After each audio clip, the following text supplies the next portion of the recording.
It was New Year's Eve, and I'd just wrapped up a long week of work in the city. I was driving back home to a small town on the outskirts of a sprawling forest, hoping to spend the holiday quietly with my family. The sky was overcast, and a light dusting of snow blanketed the roads, setting the stage for what I believed would be an uneventful journey. I'd always loved the serenity of long drives at night, but something about that evening felt off. I was already in a reflective mood, recalling the highs and lows of the past year. My mood darkened further when I remembered my favorite sports team had suffered yet another heartbreaking loss. As I pulled out of the parking lot, the soft hum of my car's engine was the only sound that accompanied my thoughts. A little while into the drive, I noticed my loyal companion, Daisy, a gentle Labrador who'd been with me through countless trips, began pawing at the passenger door. At first, I assumed she needed a quick stretch, but soon she started whining persistently. It wasn't until I saw her scratching at the window that I realized she needed to relieve herself.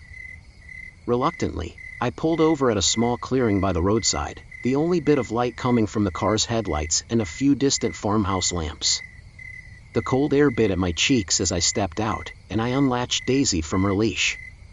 She trotted over to a cluster of trees, sniffing the ground as she searched for the perfect spot. Just as she was doing her business, a sudden, heavy crash from deeper in the woods startled both of us. The sound wasn't like a mere branch snapping, it was a resonant, deliberate thud that echoed among the trees, as if something large was moving in the dark. My heart pounded in my chest. I called out to Daisy, but she seemed entranced by whatever had caused that noise. Without much thought, I hurried after her, hoping to keep her safe.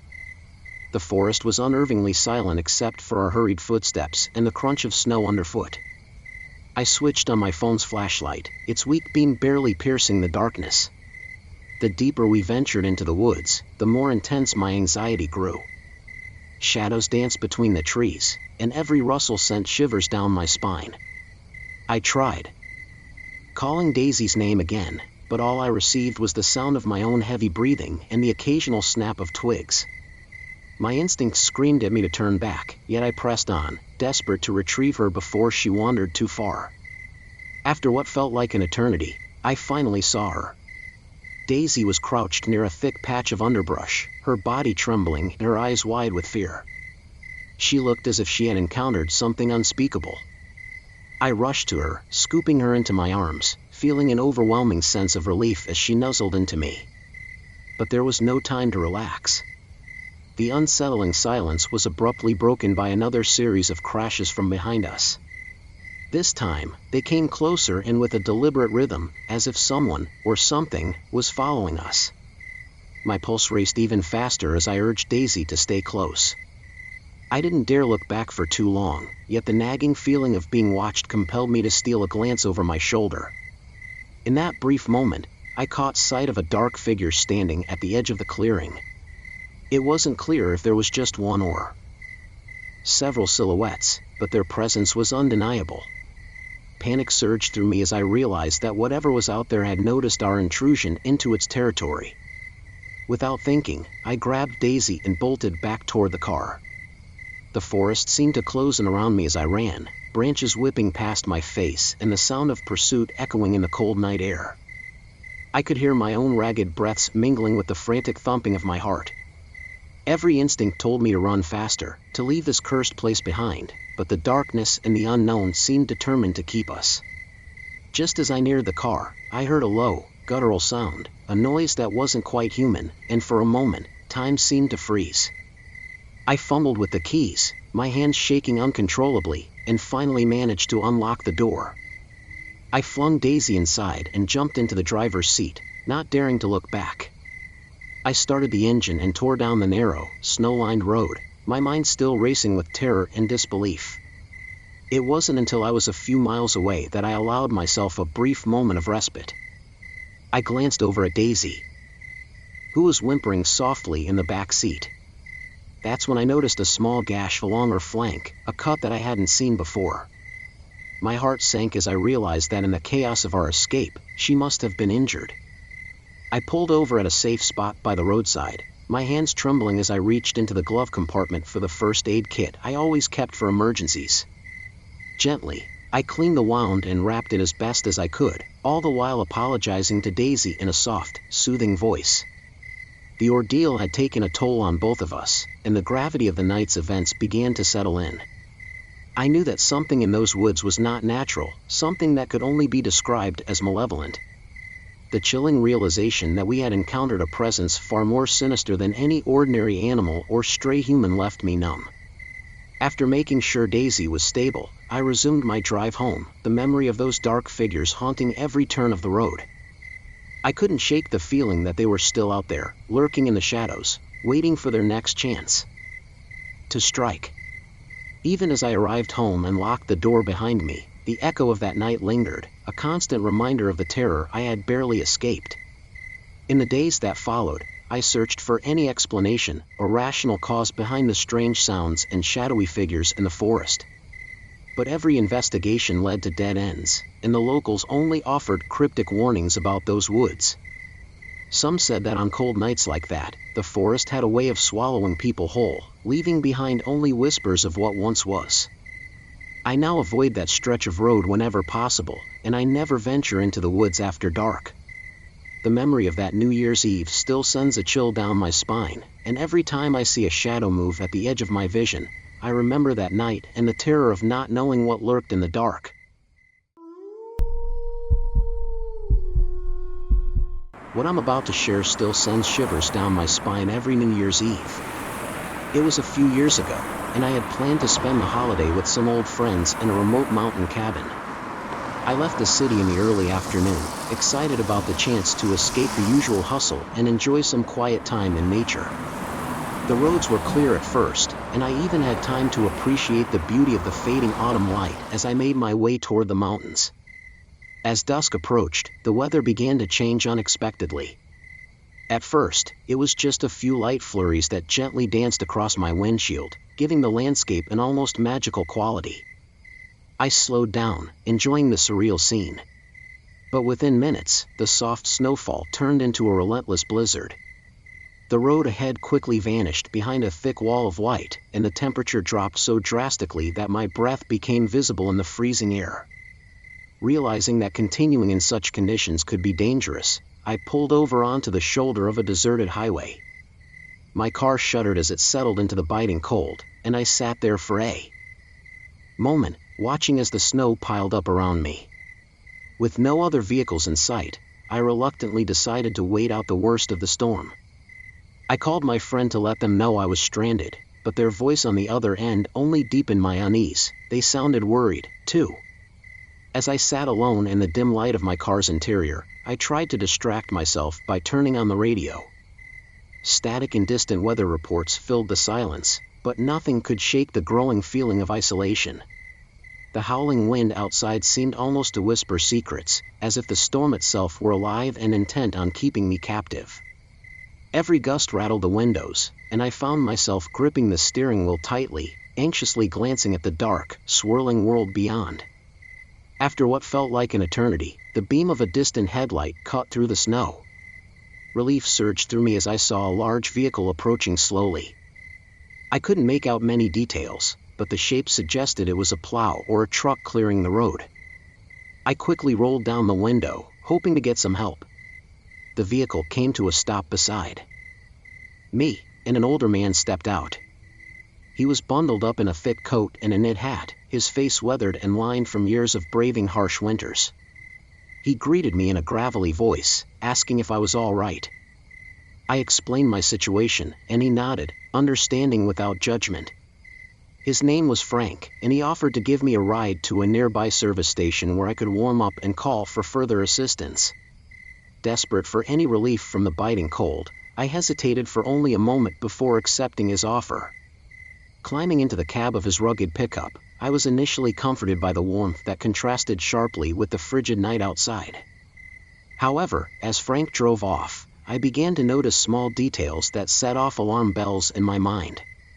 The cab was cluttered with old maps and random objects, and there was a noticeable odor of stale smoke mixed with something unidentifiably metallic. Frank seemed to steer without much regard for the route I had mentioned, and soon enough, the GPS on his dashboard started giving conflicting directions. I politely asked if we were on the right way to the service station, but Frank only grunted and said we were taking a shortcut through some back roads. His tone, once friendly, had shifted ever so slightly, and a chill, unrelated to the cold, ran down my spine. The further we drove, the more the landscape changed. The once familiar contours of the highway gave way to narrow, twisting roads flanked by dense, dark woods. The heavy snowfall obscured everything beyond a few feet, and I could barely see the road ahead. With each passing minute, my unease grew. I tried to distract myself with small talk, but Frank's answers were curt and his eyes rarely met mine in the rearview mirror. Then, I noticed something unsettling, a series of empty bottles rolling on the floor, a torn map stuck under the seat, and in the center console, a glimmer of metal that looked suspiciously like a knife. My heart began to race, and the silence in the cab felt suffocating. It was at that moment I realized that the situation was spiraling out of my control. The GPS was now showing an entirely different route, one that led deeper into the wooded area instead of toward safety. My mind raced with questions. Who exactly was this man, and why was he deviating so far from the route? The feeling of being trapped in a nightmare intensified with every twist and turn of the road. Desperation took over as I reached for my phone to try and call for help. But before I could dial, Frank's attention was caught by something outside, a faint, eerie light flickering in the distance. He slowed down and pointed, saying, "See that? It's just a little town, nothing to worry about." His voice held an odd mixture of reassurance and excitement, which only deepened my anxiety. Something inside me snapped. I knew I couldn't stay in that car any longer. Mustering every ounce of courage, I unbuckled my seatbelt and quietly opened the door. I told myself that if I could just get to that distant light, a house, or refuge, I might have a chance to escape this increasingly sinister situation. Before Frank could react, I jumped out of the moving cab as it slowed near a small, isolated farmhouse barely visible through the heavy snow. The frigid air hit me like a shock, and I stumbled toward the flickering porch light. Behind me, I heard Frank shout, but his voice was drowned out by the howling wind. I pounded on the door of the farmhouse, heart hammering in my chest, until a kindly older woman opened it. Without a word, she ushered me inside, wrapping me in a warm blanket and leading me to a cozy living room filled with the comforting aroma of brewed coffee. As I caught my breath and explained what had happened, I realized that the nightmare wasn't over yet. The woman made a quick phone call, and soon a local officer arrived to take my statement. I learned that Frank's pickup had been reported missing earlier that day, and there had been similar reports from other stranded travelers. It turned out that a few locals had noticed Frank's erratic driving and odd behavior as he roamed the back roads during the storm. In the days that followed, I struggled to make sense of what had happened. The terror of that night never quite left me, and every time the first snowfall arrives, I recall the helplessness of being trapped in a blizzard with an unknown driver who might have been hiding something far more dangerous than a simple desire to help. I later learned that Frank had a history of odd behavior, and some even whispered about him being connected to unsolved incidents in the area. Every New Year's Eve now brings a renewed sense of caution and a reminder of that night. I still wonder what might have happened if I hadn't mustered the courage to escape. The memory of the storm, the isolation, and the palpable dread of that unknown man in the cab remains with me, a stark reminder that sometimes, the darkness outside can be more treacherous than it appears. I've never been one for the usual New Year's Eve parties. While others hit crowded clubs or crowded bars, I always preferred something quieter, a tradition with a few close friends that felt meaningful. Growing up in the remote reaches of northern Manitoba, my family had its own way of celebrating the turn of the year, a night of ice fishing on a frozen lake. A couple of years ago, my two best friends and I decided to honor that tradition, even though life had taken us in different directions. That night, we set out in the early afternoon in a sturdy pickup loaded with all our gear, ready for a night under the stars. The drive was smooth, and we chatted excitedly about old memories and plans for the coming year. The lake we headed to was off the beaten path, a hidden gem that we'd discovered in our youth, tucked away among dense pines and untouched snowdrifts. When we finally arrived, the scene was almost otherworldly. The vast, frozen expanse of the lake glistened under a fading winter sun, and the silence around us was profound, broken only by our laughter and the crunch of tires on fresh snow. We set up our small pop-up shelter near the ice's edge and began to drill holes, eager to start our ice fishing. The initial hours were peaceful, filled with the quiet rhythm of nature and the steady hum of our conversation.